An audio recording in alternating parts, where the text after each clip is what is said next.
வரகி பக்தர்கள் அனைவருக்கும் வணக்கம். இது நம்ம ஆதி வரகி யூடியூப் சேனல். வரகி அன்னையோட அருள் பரிபூரணமா எல்லாருக்குமே கிடைக்கணும்னு மனசார பிரார்த்தனை செஞ்சுக்கிட்டு நாம இந்த பதிவை ஆரம்பிக்கலாம். இன்னைக்கு ஜனவரி மாசம் 4ஆம் தேதி வியாழக்கிழமை, தேய்பிறை அஷ்டமி திதி. இந்த வியாழக்கிழமை பாத்தீங்கன்னா குரு பகவான் மற்றும் குபேர பகவானோட வழிபாட்டுக்கு உகந்த நாள்.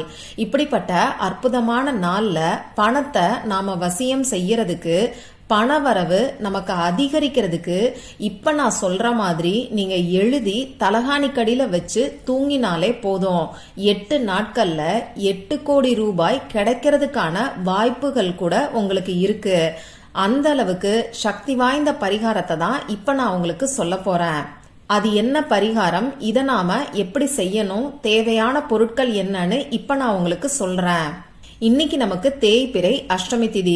நமக்கு இருக்கக்கூடிய கடன் பிரச்சனைகள் தீர்றதுக்கு இந்த அஷ்டமி திதி இருக்கக்கூடிய நாள்ல பைரவருக்கு கோவில்ல நாம எப்படி வழிபாடு செய்யணுங்கிறத பத்தி ஒரு வீடியோ நான் உங்களுக்கு கொடுத்திருக்கேன். அது மட்டும் இல்லாம கோவிலுக்கு போக முடியாதவங்க வீட்டுல இருந்தே எப்படி வழிபாடு செய்யணுங்கிறத பத்தியும் அந்த வீடியோலயே நான் உங்களுக்கு சொல்லியிருக்கேன். அந்த வீடியோவோட லிங்க எண்டு கார்ட்லயும் மேல ஐ கார்ட்லயும் நான் உங்களுக்கு கொடுக்கறேன். கண்டிப்பா செக் பண்ணி பாருங்க. சரி, இப்ப நாம இந்த பதிவை ஸ்டார்ட் பண்ணலாம். இந்த வியாழக்கிழமை குபேர பகவான் மற்றும் குரு பகவானுக்கு உகந்தது. ஒரு சிலருக்கெல்லாம் பாத்தீங்கன்னா பணம் வர்றதுல நிறைய தடைகள் இருக்கும். உழைப்புக்கேற்ற ஊதியம் ஒரு சிலருக்கு கிடைக்காம இருக்கும். ஒரு சிலர் அவங்க வேலைய முடிச்சு கொடுத்தோம் அவங்களுக்கு பணம் வராம இருக்கும். வேலை பாக்குறவங்களுக்கு சம்பள பாக்கி இருக்கும். தொழில் வியாபாரம் செய்யறவங்களுக்கு ஏதாவது ஒரு வியாபாரம் முடிஞ்சு வரவேண்டிய பணம் அவங்க கைக்கு வராம இருக்கும். அதுல பல தடைகளும் தடங்கல்களும் வந்துகிட்டே இருக்கும். இன்னும் ஒரு சிலருக்கு பாத்தீங்கன்னா கடனா பணத்தை கொடுத்துட்டு அந்த பணம் அவங்க கைக்கு வராம அதுல நிறைய தடைகள் ஏற்படும். இப்படிப்பட்ட தடைகள் நீங்கிறதுக்கு குரு பகவானோட அருள் நமக்கு ரொம்ப ரொம்ப முக்கியம். குரு பகவான் நமக்கு சாதகமா இருந்துட்டாலே நமக்கு பணவரவுல எந்த ஒரு தடைகளும் இருக்காது. அடுத்ததா பாத்தீங்கன்னா குபேர பகவான், செல்வத்துக்கு அதிபதி தான் இந்த குபேர பகவான். சிவபெருமானோட தீவிர பக்தர் தான் இந்த குபேர பகவான்.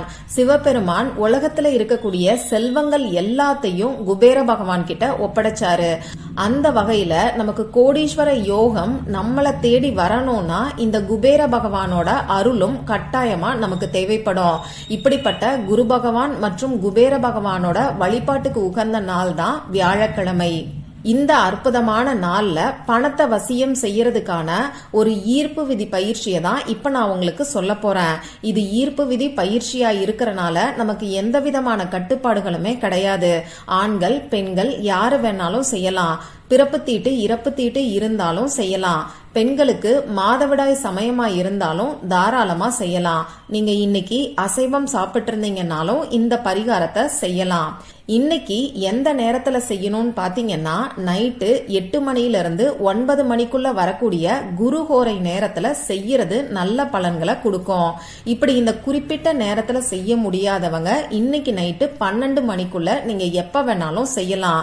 தலகாணிக்கடியில வச்சு தூங்க வேண்டிய ஒரு மெத்தட பத்தி தான் இப்ப நான் சொல்ல போறேங்கிறனால தூங்குறதுக்கு முன்னாடி கூட இந்த பரிகாரத்தை நீங்க தாராளமா செய்யலாம். முடிஞ்ச அளவுக்கு அந்த 8 to 9ங்கிற நேரத்தை பயன்படுத்துறதுக்கு பாருங்க. இந்த பரிகாரத்துக்கு தேவையான பொருட்கள் என்னன்னு நான் உங்களுக்கு சொல்றேன். ஒரே ஒரு பிரியாணி இலை மட்டும்தான் நமக்கு தேவைப்படும். கருப்பு புள்ளிகள் இல்லாத கிழியாத பிரியாணி இலையா பார்த்து நீங்க எடுத்துக்கோங்க. பிரியாணி இலை கிடைக்காதவங்க ஒயிட் பேப்பரை பயன்படுத்திக்கோங்க. கோடு போடாத அன்ரூல்டு பேப்பரா பார்த்து எடுத்துக்கோங்க. இந்த பிரியாணி இலையில நமக்கு எழுதுறதுக்கு பேனா, ஸ்கெட்ச் பென், மார்க்கர் இதுல ஏதாவது ஒண்ணு தேவைப்படும். கிரீன் கலர்ல இங்கு வரக்கூடிய பேனா இருந்ததுன்னா அதை நீங்க யூஸ் பண்ணிக்கோங்க. ஏன்னா இந்த பச்சை நிறம் நமக்கு வளங்களை, அதாவது பணத்தை ஈர்த்து கொடுக்கும். அது மட்டும் இல்லாம குபேர பகவானுக்கு உரிய நிறம் தான் இந்த பச்சை நிறம். அதனால இந்த கிரீன் கலர்ல இங்கு வரக்கூடிய பேனா உங்ககிட்ட இருக்குன்னா மறக்காம அதை யூஸ் பண்ணிக்கோங்க.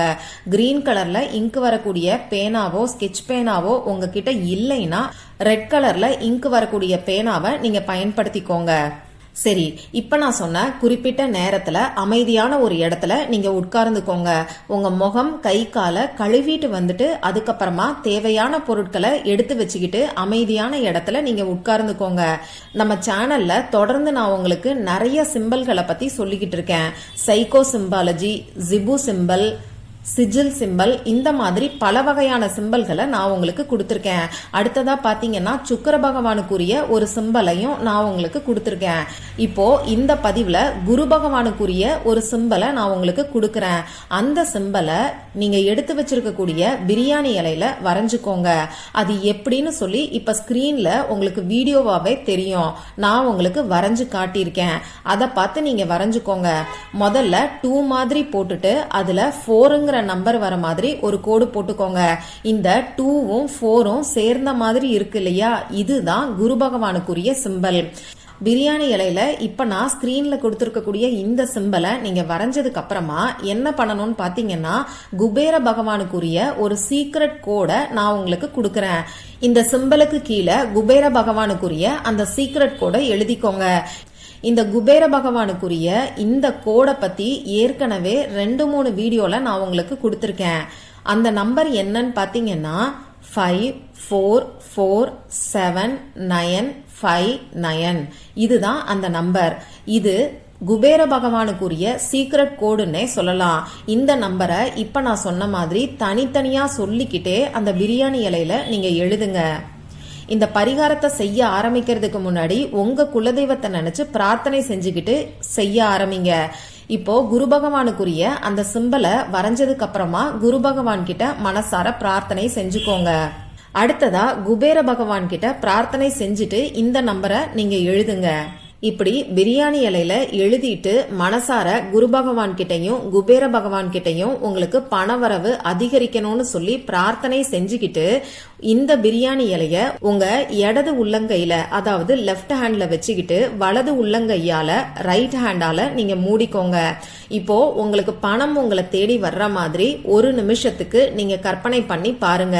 நேர்மறையான வார்த்தைகளை மட்டுமே பயன்படுத்துங்க. எதிர்மறையான வார்த்தைகளை யூஸ் பண்ண வேண்டாம். கடன், கஷ்டம், தடை, அடகு வச்ச நகைய மீட்கணும், இது எல்லாமே எதிர்மறையான வார்த்தைகள் தான். உங்களுக்கு பணவரவு அதிகரிக்கிற மாதிரியும் உங்க அக்கவுண்ட்ல பணம் கிரெடிட் ஆகிற மாதிரியும் உங்களுக்கு எந்தெந்த வழிகள்ல பணம் வரவேண்டி இருக்கோ இல்ல எந்தெந்த வழிகள்ல பணம் உங்களுக்கு வருமோ அந்த வழிகள்ல பணம் உங்களை தேடி வர்ற மாதிரி நீங்க கற்பனை பண்ணி பாருங்க. இதுக்கப்புறமா அந்த பிரியாணி இலைய உங்க தலகாணி கடியில நீங்க வச்சிருங்க. தலகாணி கடியில, தலகாணி கவருக்குள்ள இப்படி எந்த இடத்துல வேணாலும் நீங்க வச்சுக்கலாம். தலகாணி வச்சுக்காதவங்க நீங்க படுக்கக்கூடிய இடத்துல தலை அடியில ஒரு பெட்ஷீட்டை வச்சு அதுக்கு கீழே இந்த பிரியாணி இலைய நீங்க வச்சுக்கோங்க. இவ்வளவுதான் இன்னைக்கு நீங்க செய்ய வேண்டியது. திரும்பியும் நாளைக்கு நீங்க தூங்க போறதுக்கு முன்னாடி இந்த பிரியாணி இலையை எடுத்து இப்ப நான் சொன்ன மாதிரி உங்க கையில வச்சுக்கிட்டு பணம் உங்களை தேடி வர்ற மாதிரி நீங்க கற்பனை பண்ணி பாருங்க. இப்படி எத்தனை நாட்களுக்கு செய்யணும்னு பாத்தீங்கன்னா தொடர்ந்து 7 நாட்களுக்கு செய்யுங்க. இன்னைக்கு நமக்கு வியாழக்கிழமை, அடுத்த வியாழக்கிழமை நமக்கு அமாவாசை வருது. அதாவது ஜனவரி மாசம் 11ஆம் தேதி வியாழக்கிழமை அன்னைக்கு நமக்கு அமாவாசை வருது. இன்னைக்கு வியாழக்கிழமை அன்னைக்கு ஆரம்பிச்சு அடுத்த வாரம் புதன்கிழமை ஜனவரி மாசம் 10ஆம் தேதி வரைக்கும் நைட்டு இதை எடுத்து வச்சு ஒரு நிமிஷம் பணம் உங்களை தேடி வர்ற மாதிரி நீங்க கற்பனை பண்ணிட்டு திரும்பியும் பழைய இடத்திலேயே, அதாவது தலகாணி கடியில பிரியாணி இலைய வச்சு நீங்க தூங்குங்க. 8வது நாள், அதாவது வியாழக்கிழமை ஜனவரி மாசம் 11ஆம் தேதி என்ன பண்ணணும்னு பாத்தீங்கன்னா, நைட்டு தூங்க போறதுக்கு முன்னாடி எப்பயும் போல இந்த பிரியாணி இலைய வச்சு நீங்க கற்பனை பண்ணி பார்த்ததுக்கு அப்புறமா இந்த பிரியாணி இலைய எரிச்சிருங்க. உங்க வீட்டுக்கு உள்ள உட்கார்ந்து நீங்க எரிச்சுக்கோங்க. இப்படி எரிச்சதுக்கு அப்புறமா வரக்கூடிய சாம்பலை உங்க வீட்டுக்கு வெளியில வந்து நீங்க ஊதி விடுங்க. இந்த பிரபஞ்சத்துக்கிட்ட உங்களுக்கு பணவரவு அதிகரிச்சதுக்கு நன்றி, அதற்கான வழியை எனக்கு காமிச்சதுக்கு நன்றி பிரபஞ்சமே அப்படின்னு சொல்லி மனப்பூர்வமா நன்றிய சொல்லி அந்த சாம்பலை நீங்க ஊதி விட்டுருங்க. இந்த ஈர்ப்பு விதி பயிற்சிய நீங்க முழு நம்பிக்கையோட செஞ்சீங்கன்னா நிச்சயமா இந்த 8 நாட்களுக்குள்ளேயே நல்ல மாற்றங்கள் ஏற்படுறத நீங்க பாப்பீங்க. உங்களுடைய வேலைக்கு தகுந்த மாதிரியும் பணம் வர்றதுக்கான வாய்ப்புகள் உங்களை தேடி வரும். பணவரவு அதிகரிக்கிறதுக்கான வழி நிச்சயமா இந்த 8 நாட்களுக்குள்ளேயே உங்களுக்கு தெரிய ஆரம்பிக்கும். அதனால நம்பிக்கையோட ட்ரை பண்ணி பாருங்க. இந்த பதிவுல உங்களுக்கு ஏதாவது சந்தேகம் இருந்துச்சுன்னா எனக்கு கமெண்ட் பாக்ஸ்ல கேளுங்க. அதை நான் உங்களுக்கு உடனே தெளிவுபடுத்துறேன். இந்த பதிவு உங்களுக்கு பிடிச்சிருந்தா லைக் பண்ணிட்டு உங்க ஃப்ரெண்ட்ஸ் அண்ட் ஃபேமிலி கூட ஷேர் பண்ணுங்க. இந்த மாதிரி அந்தந்த நாளுக்கும் நேரத்துக்கும் திதிக்கும் உரிய வழிபாடுகளையும் பரிகாரங்களையும் நீங்க மிஸ் பண்ணாம தெரிஞ்சுக்கிறதுக்கு நம்ம சேனலை மறக்காம சப்ஸ்கிரைப் பண்ணிட்டு பக்கத்துல இருக்கக்கூடிய பெல் ஐகானையும் பிரஸ் பண்ணிக்கோங்க. மற்றும் ஒரு பயனுள்ள பதிவுல நாம சந்திக்கலாம். நன்றி.